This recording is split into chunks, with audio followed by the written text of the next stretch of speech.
देशभरात एका बाजूला प्रमुख तेल कंपन्यांनी तब्बल 77,000 कोटी रुपयांचा बंपर नफा कमवला असताना दुसऱ्या बाजूला सर्वसामान्य जनतेच्या खिशाला मात्र सलग चौथ्यांदा इंधन दरवाढीची मोठी कात्री लागली आहे।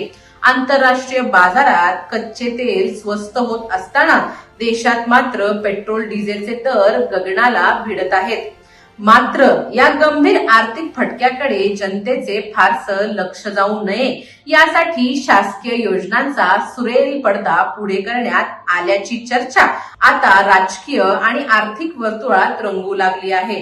मुख्यमंत्री लाडकी बहीण योजना, शेतकरी सन्मान निधी आणि मोफत अन्नधान्य वितरण यासारख्या थेट लाभ देणाऱ्या योजनांमुळे सर्वसामान्य नागरिक सध्या या दरवाढीकडे काहीसे दुर्लक्ष करत असल्याचं चित्र आहे।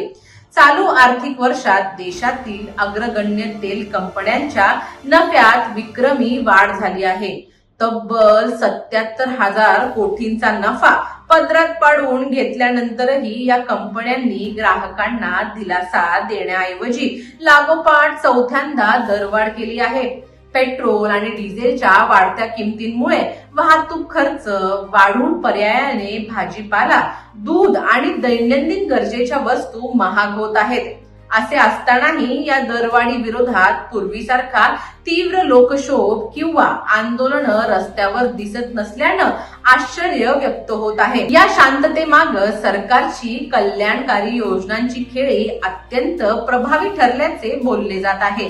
लाडकी बहीण योजना राज्यातील लाखो महिलांच्या बँक खात्यात दरमहा थेट पैसे जमा होत असल्याने कुटुंबांना तात्कालिक आर्थिक आधार मिळाला आहे।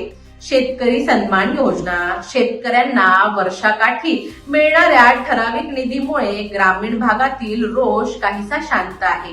मोफत अन्नधान्य, गरीब आणि मध्यमवर्गीय कुटुंबांना मोफत रेशन मिळत असल्यानं खाद्य अन्नाचा खर्च वाचला आहे। तज्ञांच्या मते थेट लाभ हस्तांतरण योजनांमुळे जनतेला तात्काळ पदरात काहीतरी पडल्याचं समाधान मिळतं।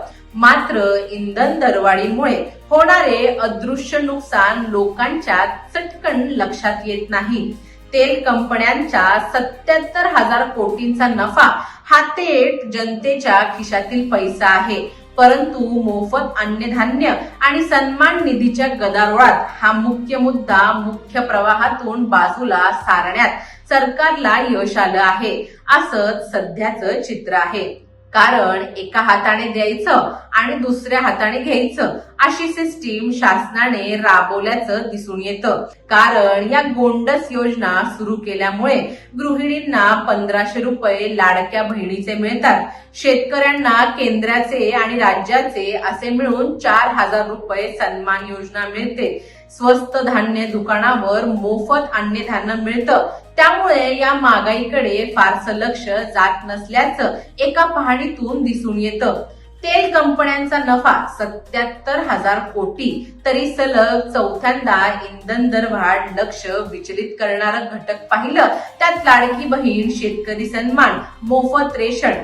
आता प्रश्न असा उपस्थित होतो की निवडणुकीच्या तोंडावर सुरू असलेल्या या पॉप्युलिस्ट योजनांचा प्रभाव इंधन दरवाढीच्या चटक्यांपेक्षा मोठा ठरणार का, की येत्या काळात हा सुप्त असंतोष निवडणुकीच्या माध्यमातून बाहेर पडणार, याकडेच आता सर्वांचं लक्ष आहे।